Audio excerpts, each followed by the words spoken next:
అర్జున్ రెడ్డి అనే సినిమాతో టాలీవుడ్కు ఒక పాన్ ఇండియా డైరెక్టర్ దొరికాడు.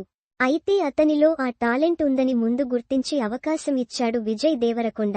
అందుకే సందీప్ వంగ, విజయ్ దేవరకొండ ఈ ఇద్దరి మధ్య మంచి బాండింగ్ ఉంటుంది. అయితే అర్జున్ రెడ్డి సినిమానే సంథింగ్ డిఫరెంట్ అనుకుంటే దాన్ని మించేలా యానిమల్ తీశాడు సందీప్ వంగ. యానిమల్ సినిమాతో Ranbir Kapoor career best hit ఇచ్చాడు సందీప్. యానిమల్ సినిమాతో బాబీ డియోల్ ని కూడా మళ్లీ బిజీ యాక్టర్గా మార్చేశాడు. సందీప్ వంగ ఇప్పుడు పాన్ ఇండియా లెవెల్లో ఒక క్రేజీ డైరెక్టర్. యానిమల్ తర్వాత Sandeep next rebel star Prabhas తో స్పిరిట్ సినిమా చేస్తున్నాడు.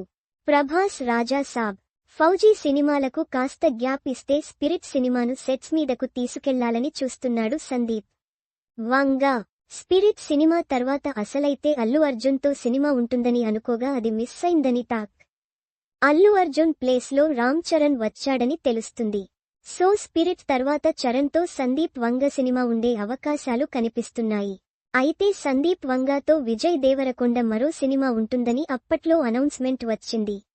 అర్జున్ రెడ్డి కాంబో సెట్ అయితే ఈసారి పాన్ ఇండియా లెవెల్లో సెన్సేషనల్ సృష్టించాలని అనుకున్నారు. కానీ ఆ ప్రాజెక్ట్ గురించి ఇప్పుడు సైలెంట్ గా ఉన్నారు. రీసెంట్ గా విజయ్ దేవరకొండ బర్త్డే టైంలో కూడా సందీప్ సినిమా గురించి ఎలాంటి పోస్టర్ రాలేదు. ఒకవేళ విజయ్ దేవరకొండతో ఇప్పుడు సినిమా ఎందుకని సందీప్ అనుకుంటున్నాడా, లేదా వీరి కాంబో సినిమాకు ఇంకా టైం ఉందని అలా లైట్ తీసుకున్నారా అన్నది తెలియాల్సి ఉంది. స్పిరిట్ తర్వాత చరణ్ సినిమా ప్లానింగ్ లో ఉన్న డైరెక్టర్ సందీప్ వంగ నెక్స్ట్ యానిమల్ పార్ట్ కూడా చేయాల్సి ఉంది. సో కమిటైన ఈ సినిమాలన్నే పూర్తి చేశాక కానీ విజయ్ దేవరకొండ సినిమా ఉండే అవకాశం ఉంటుంది. అయితే విజయ్ కూడా కింగ్డమ్ తర్వాత రవికిరణ్ కోలాతో రౌడీ జనార్దన్ చేస్తున్నాడు. ఆ తర్వాత వీడి 14 సినిమా రాహుల్ సాహిత్యంతో రాబోతుంది.